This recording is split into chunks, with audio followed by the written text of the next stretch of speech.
Nikki Cross. Hi, my name is Anna, and I'm a singer. Hi, my name is Peyton, and I am a dancer. And today, what are we doing today? Today, we are back with more requested reactions, and we'll be watching more of Only One Of. Yes, so we have reacted to Only One Of once before on this channel, and we had reacted to their first two releases. So this time, we will be watching their next two releases, which are Dora Maar and then Angel. For the Dora Maar video, we'll be doing something a little bit different than we typically do in our reactions because apparently there's no music video for this song, although it was promoted as like a comeback title track. So instead we're watching the choreography video that they have. But then there is like a normal music video for Angel, so yeah. Also, we know that they're supposed to be having a comeback this week, and we are going to try to react to that. We might not be able to do it on the day of because this week is really, really busy for us, but we're going to try to have it out. Like within the next few days. It's on our schedule. So yeah. Okay, now let's go.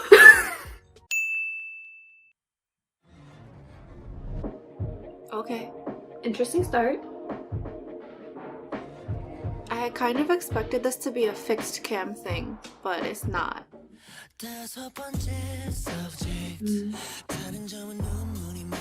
Their outfits make more sense now too.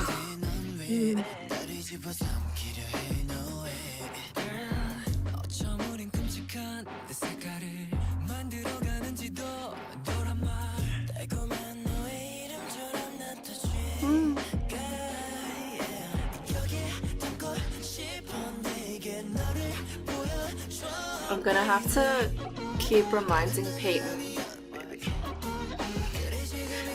to react. This is a reaction. Because she gets a certain way when it's a dance practice. Or like in a dance room. I mean, like, it goes without saying, it's so sensual. Really? I couldn't tell. That's why I said, like, it goes without, I don't know what to say.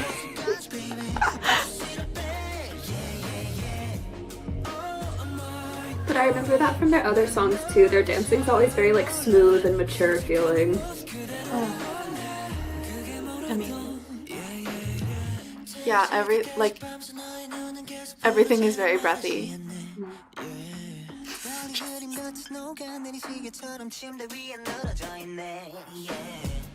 Distortion.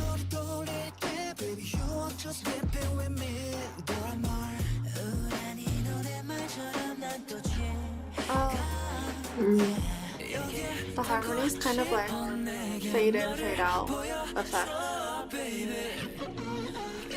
That was a really cool transition from the formation to the line.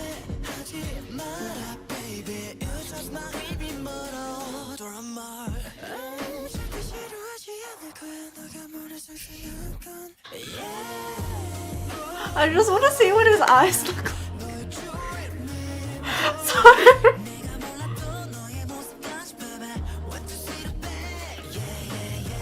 Even those like faster movements are like super smooth, like there's nothing punchy about it.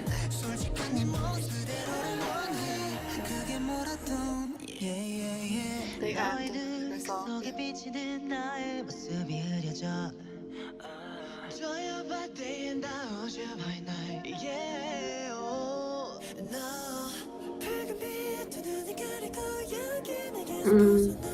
Like chained into something. Oh.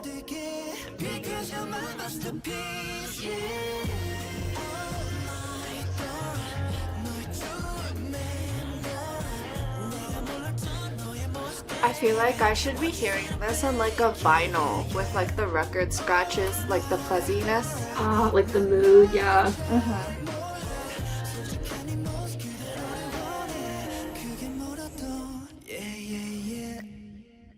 Oh, the echo fade out. Yeah. Why are there like 8 seconds? Okay, so my first comment, I would like to give a shout out to the cameraman. Like when I was watching it, I was like, wow, they've rehearsed this a lot, because rehearsing with a camera like that has to be just as rehearsed as like the dance itself does, to be honest, because you have to plan out the path of the cameraman just as much as you have to plan out the path of the dancer, so that there's never any sort of like collision or interference with the dance. Because the whole point of having a camera like on stage with the dance is to immerse the audience into it. And so if you feel like awkward or like they have to step around them or something, it breaks that sort of feeling. But also, I was thinking about it and I was like, this is really interesting that they've chosen for their special dance version of this to do that and not just a fixed cam version like we were both sort of expecting. The camera angles and like where they've chosen to have the cameraman is just as important as the formations itself when they've done this, because different angles of the same pose can give different meanings and different interpretations of something. Second, and talking more about the formations, they were really interesting, and I mentioned that in the reaction, especially how they moved between them, and that was the part that I found the most interesting, because moving in and out of the formations was really part of the dance. It was never like, okay, now we're gonna walk here and set into this formation for the chorus, and now we're moving to our formation for the verse. It really was seamless, like you were sort of just watching, I wanted to say watching water shift maybe, like kind of like ebbing and flowing back and forth out of these formations. But also just in general, the formations themselves are interesting, like the pictures that they're choosing to make, and they really are having a lot of like picture moments. And I've talked in reactions before, although now that I think about it, it's been a while, about how when you're choreographing for a live performance, you're supposed to consider your stage pictures and what sort of like impactful moments, impressions you're leaving on the audience, like which moments will stick out. And this dance has a lot of those moments. Like off the top of my head, I can think about in the bridge when he's walking through the line and being pulled, or at the very beginning. There's just a lot of stage picture moments that stick out. And like that's very important for good choreography. But then when you think about the fact that it's Dora Maar and she was like Picasso's lover, it's referencing like paintings and pictures and that sort of thing, like that idea, I was like, oh, this makes a lot of sense. Because also the fact that it's related to Picasso's influencing my like thought. He was very much known for his like asymmetry, like that sort of feeling, and none of the formations that stick out in my mind were like symmetrical, like half and half. Like it was just really cool to me, so I thought that was really interesting. And then also, so after the bridge, in a lot of songs you would expect to have like super high energy, like intense dance break, like that sort of thing. That didn't really happen here, but there still was that sort of like energy, like tension buildup, at least for me in the way that I was interpreting it, because they have the arm that very slowly falls, and there was something about it that was very like tension building and like anticipatory, which goes very well with the vibe of the song. And then just overall, like I said, very sensual, very smooth, very mature, everything I've come to expect in an only one of dance. So Anna's turn. This song has everything you would expect it to have for the genre, style, concept that it's going for. It's extremely seductive R&B. So like some of those things are the bass line.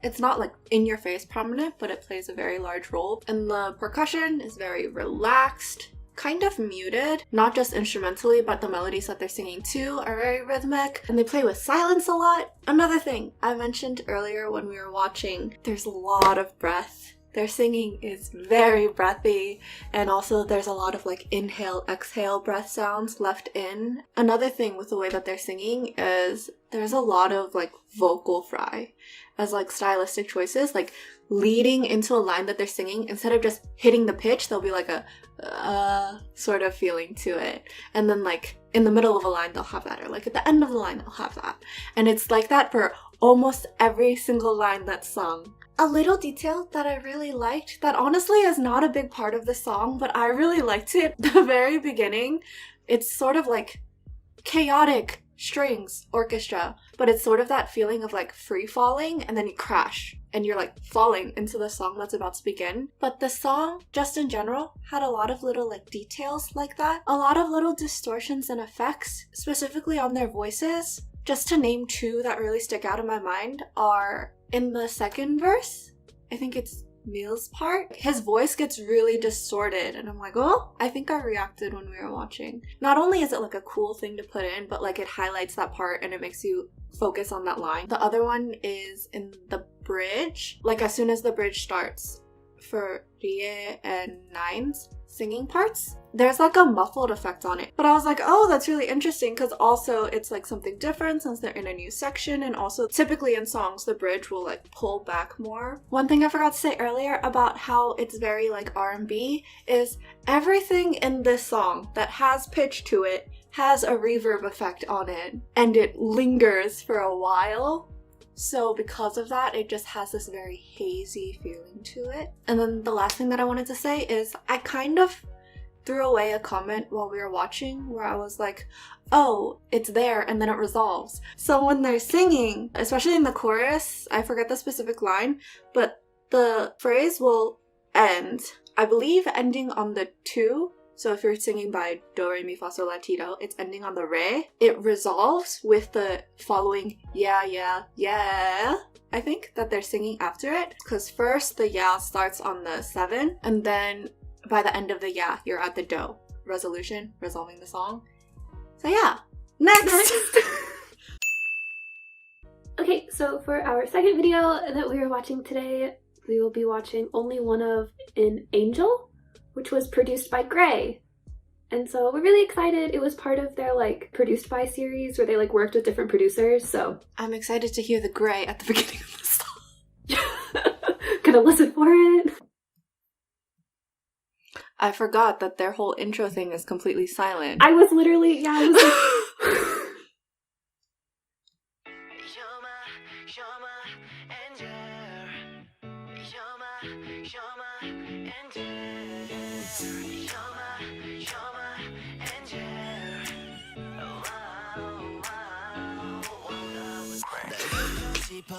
I was like, sorry.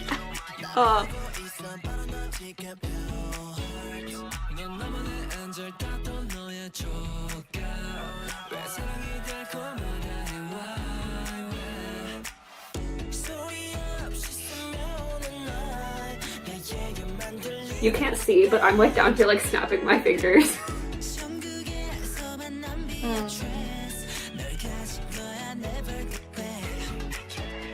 What does that say?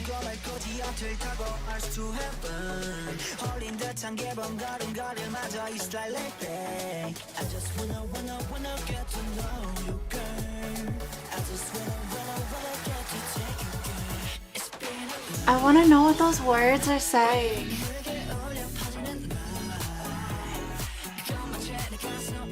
Oh.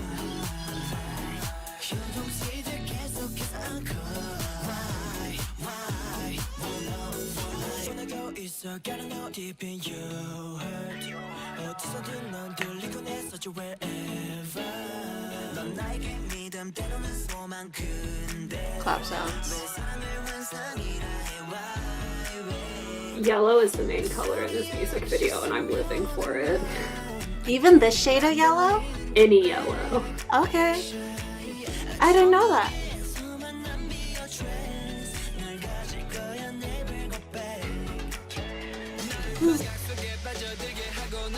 I really like how like the beat change happens for this.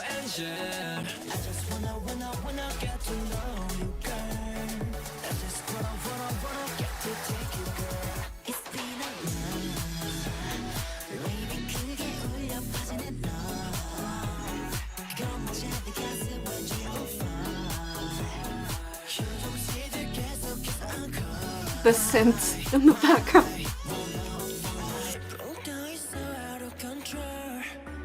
Oh! Again? Again. Oh. But different feeling. Oh.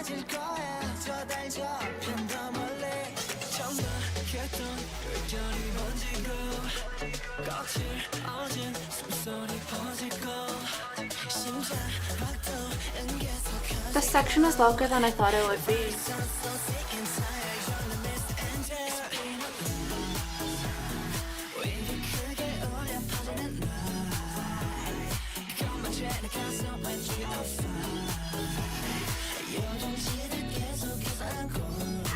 I'm not gonna say anything.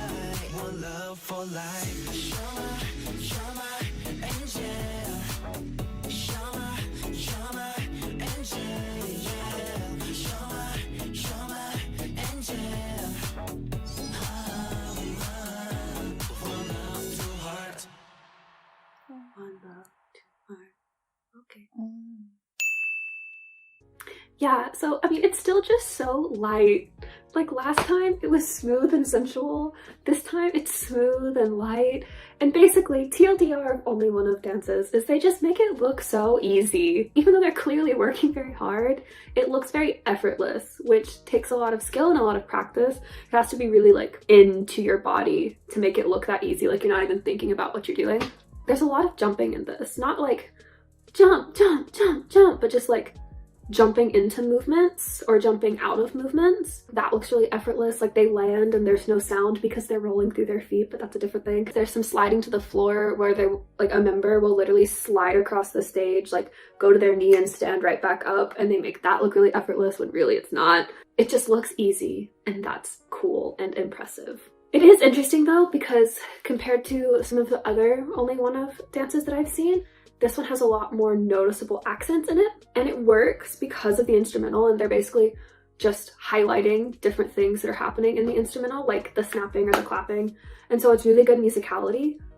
But like, I'm gonna use Dora Maar as an example because we just watched it, whereas there were some more like musicality, like accented moments in that, but it sort of like stayed within the flow of the dance. Like there was never like a sharp turning point or a break in the line of the dance. In this one, like there is actually like an accent that breaks it up, which is interesting and it's different. Also, when the beat changes, it's not just that like, oh, the dance gets faster, oh, it gets more accented. Like the style of dance completely changes. Like they're going from, I'm not going to try and say what style this is because I know it falls somewhere within like genres of urban and hip hop, but the genre of dance changes, which is interesting. This one is trendier though, which is different than some of the other stuff that we've seen. And like, I won't talk about the song, but like the music video, for instance, there are a lot of trends that are shown in it, or things that are very like trendy, like the way that they're dressed, the stickers on the face, the dance that Junji does it, right? Yeah, the dance that he does. There's even the part where like one of the members is live streaming and it looks like a Twitch chat box or something. And I was like, this is so trendy. Also just neon, especially this was out in 2020 and neon was like super trendy in 2020. Also, it's a little bit more repetitive than most Only One of dances. Like they repeat sections of choreography a little bit more, but again, like because of the song and because of how they're trying to portray the song, it works. Also, when I was watching the dance practice, they just looked like they were having so much fun, and like it really put a smile on my face and they were having a good time. So yeah, smile on my face. Yeah, like the stickers. Yeah. Okay, so anyway, Anna's turn. My turn for comments. So first general thing that I have to say is, well, Peyton already said it with the dance being more repetitive, reflecting the song because the song is more repetitive. To say something about the song is like, yeah, Peyton also said this. It's very trendy. The part of the song that sticks out the most as like different is the beat change in the pre-choruses, specifically like the first half of the pre-chorus, and then the beginning of the bridge. Pre-chorus, obvious reason, the beat change, and then the bridge, it like pulls back and the whole like vibe changes. It doesn't have like the hits on every single beat that you've been hearing the whole time. But talking about the song in the beginning, overall, it's kind of minimal. Pretty minimal. What you hear in the beginning is just like the MIDI synth electric guitar hits on the 1 and 3 and, because the song is in 4/4. On the 2 and the 4, there's like a clap percussion sound. Going in order of the song, the pre-chorus, one thing that I wanted to highlight besides the beat change, they have these like synth horns in the background. But the thing is, they're very thin. Like, they don't have the fullness of a horn, which I think is interesting because it makes sense for the song since it is more like laid back, minimal. So having like the overwhelming fullness of a horn sound would be overwhelming. So the thinness makes sense, but I'm just like, I don't usually hear horns that sound like this. But it is undeniably a horn sound. And then the chorus is not what you would expect for a K-pop song because it's not like super high up in contrast, I guess. The chorus is basically like the verse instrumentals with a few more layers added on top. Like it's the same theme, more hype, perk, and also the melody that's being sung is in the same range as the melody in the verses, which is the biggest thing that I thought was interesting. Usually like a chorus would be much higher in pitch, but instead they stayed pretty low. Like the phrase ends on like the which is very low for like ending a phrase, and it is descending. So I was like, oh, that's weird. But it doesn't have like a heavy feeling. Like it still feels kind of hype, like jumpy. Like you would be fist bumping to the song. But also because the chorus is like that, that's really why to me the song just felt like it's just like a vibey party song. You would hear this at like a house party because it's like very repetitive and kind of chill and like very catchy. It was cute though. That's all I have to say. So it's my turn to TLDR, and TLDR for this video is we finally watched 2 more Only One Of songs. It had actually been a little while since our last video on them. These 2 releases were very different from each other, but also, now that I think about it, very different from what we watched in our first reaction to them. So it's really interesting to see so many different sides to them in like the 2 years? 2019 and 2020. And we'll be seeing more from them very, very soon. But that being said, if you enjoyed this video and if you also enjoyed these Only One Of songs and the many different sides that they have shown us, then please leave a like, comment, subscribe, Ding! turn on your notification bell, and bye! Bye!